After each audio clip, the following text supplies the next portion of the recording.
प्रिय भक्तों, अगर आप भी चाहते हैं कि आप शनि देव की कुदृष्टि से बचे रहें और आपको शनि देव की सिर्फ आशीर्वाद और असीम कृपा ही प्राप्त हो, तो आप इस महामंत्र का जाप अवश्य करें। इस मंत्र के नियमित 108 बार जाप करने से नकारात्मक ऊर्जा और बुरी शक्तियां समाप्त होती हैं। काला जादू, टोना टोटका और तंत्र बाधा, काला जादू, टोना टोटका और तंत्र बाधा का नाश होता है। व्यक्ति का तेज और आत्मविश्वास बढ़ता है और साथ ही शनि देव की कृपा से उसे अथाह धन की प्राप्ति होती है। इसलिए प्यारे भक्तों, आप इस महामंत्र का जाप अवश्य करें। जिस भी भक्त ने आज तक इस महामंत्र का जाप किया है, उसे सिर्फ शनि देव की असीम कृपा ही प्राप्त हुई है। इसलिए प्यारे भक्तों, आप इस महामंत्र का जाप अवश्य करें। यह मंत्र बहुत ही शक्तिशाली और प्रबल मंत्र है। इस मंत्र का प्रभाव तुरंत ही दिखाई देने लगता है और साथ ही आपका जीवन सुखद हो जाएगा। अगर आप शनि देव का आशीर्वाद प्राप्त करना चाहते हैं तो इस वीडियो को लाइक और चैनल को सब्सक्राइब जरूर कर दीजिए और कमेंट बॉक्स में जय शनि महाराज अवश्य लिख दीजिए। तो चलिए भक्तों, मंत्र का जाप करना प्रारंभ करते हैं।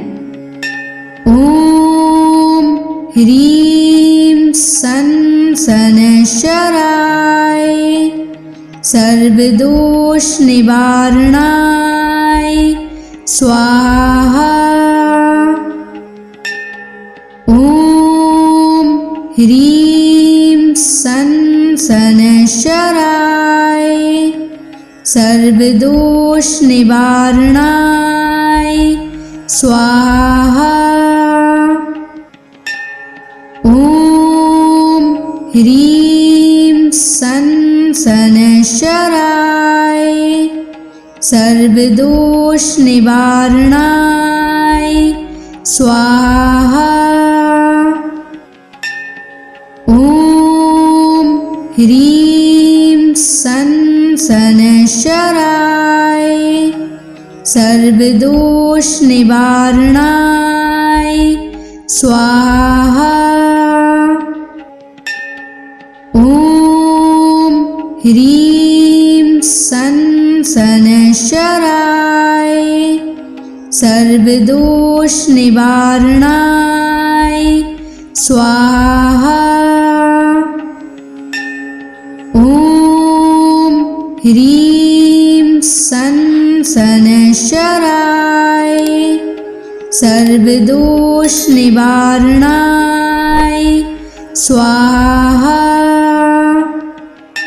ओम ह्रीं सन शनैश्चराय सर्वदोष निवारणाय स्वाहा। ओम ह्रीं सन शनैश्चराय सर्वदोष निवारणाय स्वाहा।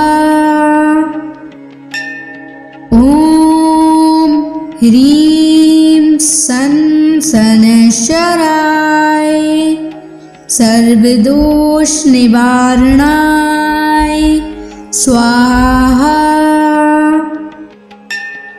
ओम ह्रीं सन शनैश्चराय सर्वदोष निवारणाय स्वाहा। ओम ह्रीं सन शनैश्चराय सर्वदोष निवारणाय स्वाहा।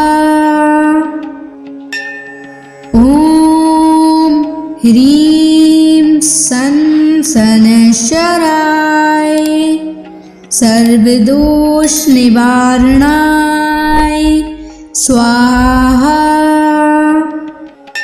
ओम ह्रीं सन शनैश्चराय सर्वदोष निवारणाय स्वाहा। ओम ह्रीं सन शनैश्चराय सर्वदोष निवारणाय स्वाहा। ॐ ह्रीं सन् शनैश्चराय सर्वदोषनिवारणाय स्वाहा। ॐ ह्रीं सन् शनैश्चराय सर्वदोषनिवारणाय स्वाहा।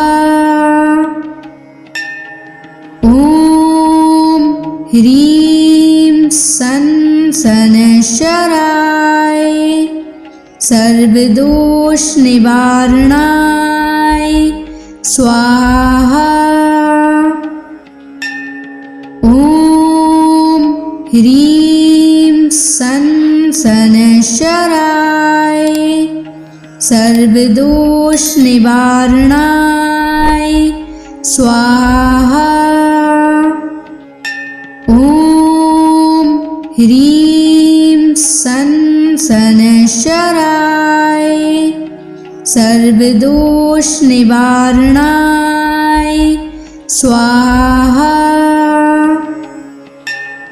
ॐ ह्रीं सन् शनैश्चराय सर्वदोषनिवारणाय स्वाहा। ॐ ह्रीं सन् शनैश्चराय सर्वदोषनिवारणाय स्वाहा। ॐ ह्रीं सन् शनैश्चराय सर्वदोषनिवारणाय स्वाहा। ॐ ह्रीं सन् शनैश्चराय सर्वदोषनिवारणाय स्वाहा। ॐ ह्रीं सन् शनैश्चराय सर्वदोषनिवारणाय स्वाहा। ॐ ह्रीं सन् शनैश्चराय सर्वदोषनिवारणाय स्वाहा। ॐ ह्रीं सन् शनैश्चराय सर्वदोषनिवारणाय स्वाहा।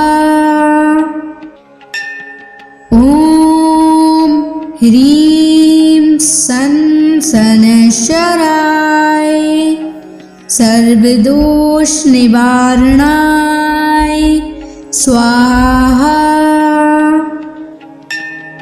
ॐ ह्रीं सन् शनैश्चराय सर्वदोषनिवारणाय स्वाहा। ॐ ह्रीं सन् शनैश्चराय सर्वदोषनिवारणाय स्वाहा। ॐ ह्रीं सन् शनैश्चराय सर्वदोषनिवारणाय स्वाहा।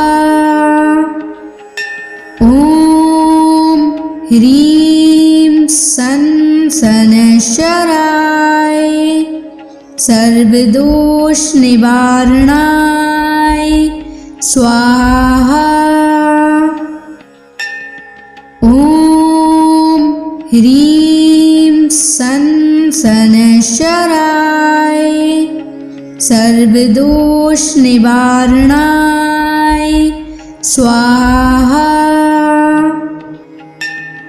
ॐ ह्रीं सन् सनशराय सर्वदोष निवारणाय स्वाहा। ॐ ह्रीं सनशराय सर्वदोष निवारणाय स्वाहा। ॐ ह्रीं सनशराय सर्वदोष निवारणाय स्वाहा।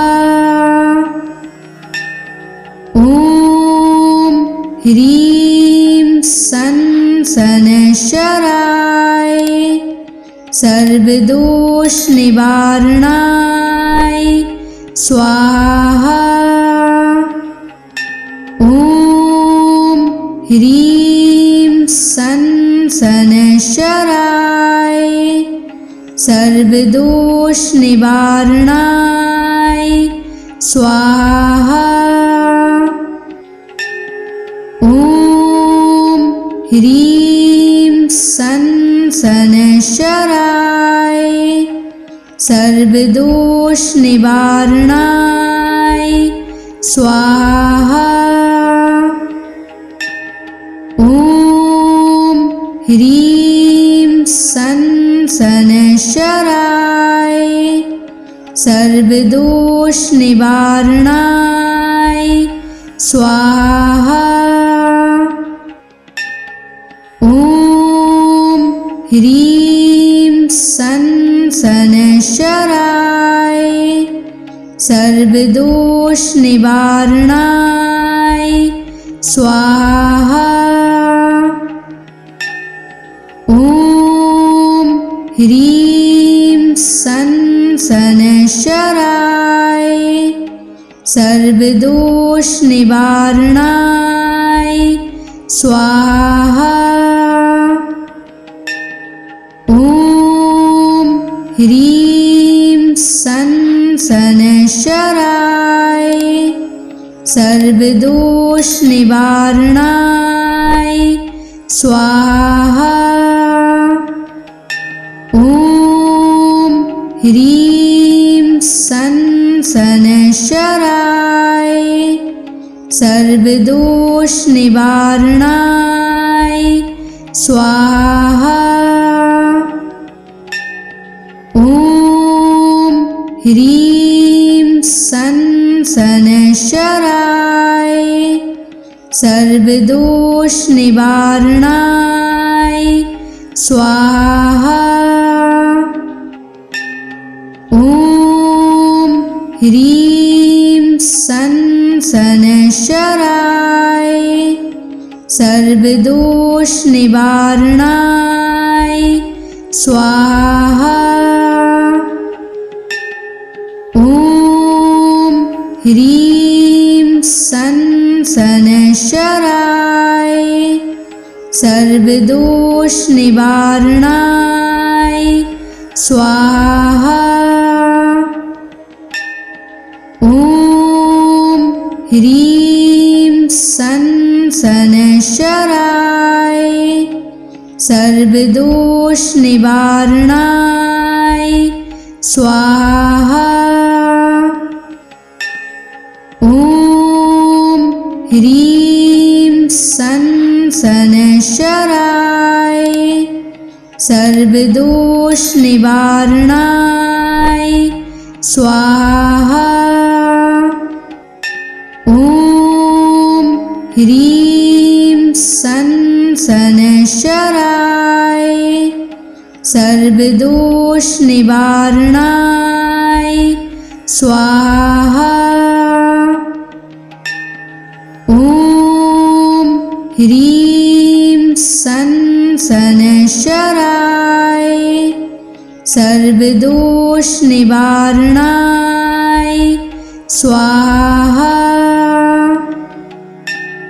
ॐ ह्रीं सनशराय सर्वदोष निवारणाय स्वाहा। ह्रीं सन शनैश्चराय सर्वदोष निवारणाय स्वाहा। ॐ ह्रीं सन शनैश्चराय सर्वदोष निवारणाय स्वाहा। ॐ ह्रीं सन शनैश्चराय सर्वदोष निवारणाय स्वाहा। ॐ ह्रीं सन शनैश्चराय सर्वदोष निवारणाय स्वाहा। ॐ ह्रीं सन शनैश्चराय सर्वदोष निवारणाय स्वाहा। ॐ ह्रीं सन शनैश्चराय सर्वदोष निवारणाय स्वाहा। ॐ ह्रीं सन शनैश्चराय सर्वदोष निवारणाय स्वाहा। ॐ ह्रीं सन शनैश्चराय सर्वदोष निवारणाय स्वाहा। ॐ ह्रीं सन शनैश्चराय सर्वदोष निवारणाय स्वाहा। ॐ ह्रीं सन शनैश्चराय सर्वदोष निवारणाय स्वाहा। ॐ ह्रीं सन शनैश्चराय सर्वदोष निवारणाय स्वाहा। ॐ ह्रीं सन शनैश्चराय सर्वदोष निवारणाय स्वाहा। ॐ ह्रीं सन शनैश्चराय सर्वदोष निवारणाय स्वाहा। ॐ ह्रीं सन शनैश्चराय सर्वदोष निवारणाय स्वाहा। ॐ ह्रीं सन शनैश्चराय सर्वदोष निवारणाय स्वाहा।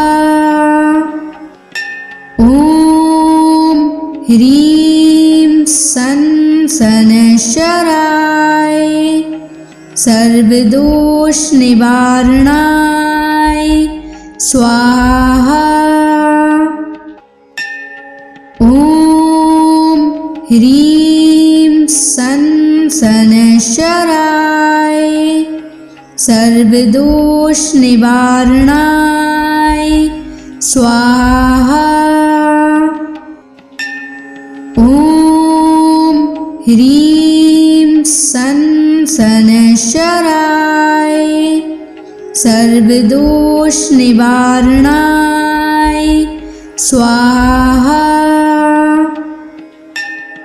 ॐ ह्रीं सन शनैश्चराय सर्वदोष निवारणाय स्वाहा। ॐ ह्रीं सन् शनैश्चराय सर्वदोषनिवारणाय स्वाहा। ॐ ह्रीं सन् शनैश्चराय सर्वदोषनिवारणाय स्वाहा। ॐ ह्रीं सन् शनैश्चराय सर्वदोषनिवारणाय स्वाहा। ॐ ह्रीं सन् शनैश्चराय सर्वदोषनिवारणाय स्वाहा। ॐ ह्रीं सन् शनैश्चराय सर्वदोषनिवारणाय स्वाहा। ॐ ह्रीं सन् शनैश्चराय सर्वदोषनिवारणाय स्वाहा। ॐ ह्रीं सन् शनैश्चराय सर्वदोषनिवारणाय स्वाहा। ॐ ह्रीं सन् शनैश्चराय सर्वदोषनिवारणाय स्वाहा। ॐ ह्रीं सन् शनैश्चराय सर्वदोषनिवारणाय स्वाहा। ॐ ह्रीं सन् शनैश्चराय सर्वदोषनिवारणाय स्वाहा। ॐ ह्रीं सन् शनैश्चराय सर्वदोषनिवारणाय स्वाहा। ॐ ह्रीं सन् शनैश्चराय सर्वदोषनिवारणाय स्वाहा। ॐ ह्रीं सन् शनैश्चराय सर्वदोषनिवारणाय स्वाहा। ॐ ह्रीं सन् शनैश्चराय सर्वदोषनिवारणाय स्वाहा। ॐ ह्रीं सन् शनैश्चराय सर्वदोषनिवारणाय स्वाहा। ॐ ह्रीं सन् शनैश्चराय सर्वदोषनिवारणाय स्वाहा। ॐ ह्रीं सन् शनैश्चराय सर्वदोषनिवारणाय स्वाहा। ॐ ह्रीं सन् शनैश्चराय सर्वदोषनिवारणाय स्वाहा। ॐ ह्रीं सन् शनैश्चराय सर्वदोष निवारणाय स्वाहा। ॐ ह्रीं सं शनैश्चराय सर्वदोष निवारणाय स्वाहा। ॐ ह्रीं सं शनैश्चराय सर्वदोष निवारणाय स्वाहा। ॐ ह्रीं सं शनैश्चराय सर्वदोष निवारणाय स्वाहा। ॐ ह्रीं सं शनैश्चराय सर्वदोष निवारणाय स्वाहा। ॐ ह्रीं सं शनैश्चराय सर्वदोष निवारणाय स्वाहा। ॐ ह्रीं सं शनैश्चराय सर्वदोष निवारणाय स्वाहा। ॐ ह्रीं सं शनैश्चराय सर्वदोष निवारणाय स्वाहा। ॐ ह्रीं सं शनैश्चराय सर्वदोष निवारणाय स्वाहा। ॐ ह्रीं सं शनैश्चराय सर्वदोष निवारणाय स्वाहा। ॐ ह्रीं सं शनैश्चराय सर्वदोष निवारणाय स्वाहा।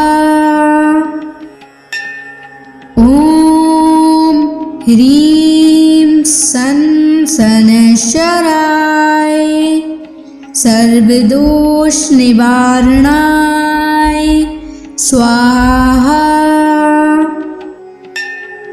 ॐ ह्रीं सं शनैश्चराय सर्वदोष निवारणाय स्वाहा। ॐ ह्रीं सं शनैश्चराय सर्वदोष निवारणाय स्वाहा।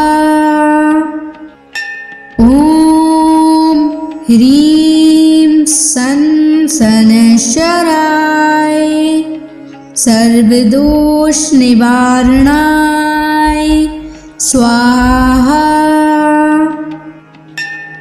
ॐ ह्रीं सं शनैश्चराय सर्वदोष निवारणाय स्वाहा। ॐ ह्रीं सं शनैश्चराय सर्वदोष निवारणाय स्वाहा।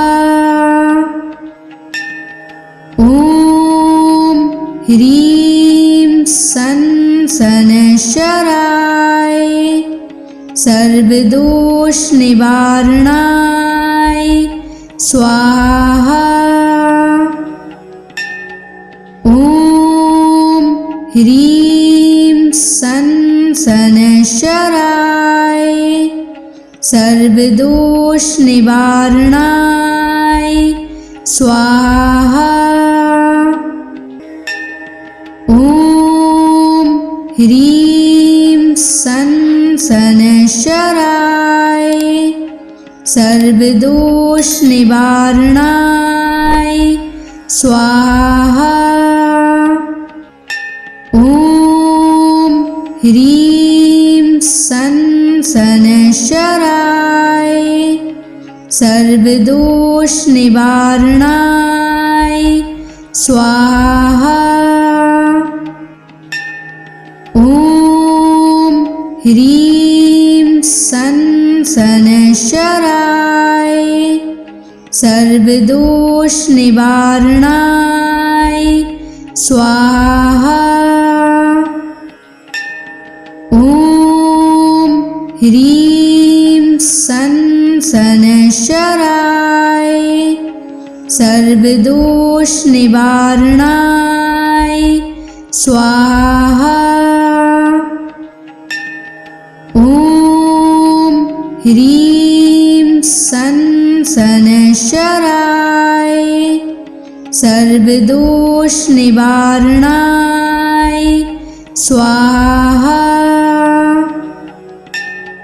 ॐ ह्रीं सन शनैश्चराय सर्वदोष निवारणाय स्वाहा। ॐ ह्रीं सन शनैश्चराय सर्वदोष निवारणाय स्वाहा। ॐ ह्रीं सन शनैश्चराय सर्वदोष निवारणाय स्वाहा। ॐ ह्रीं सन शनैश्चराय सर्वदोष निवारणाय स्वाहा।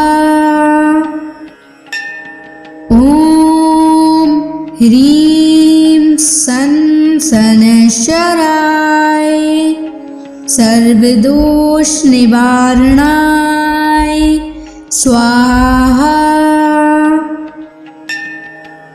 ॐ ह्रीं सन शनैश्चराय सर्वदोष निवारणाय स्वाहा।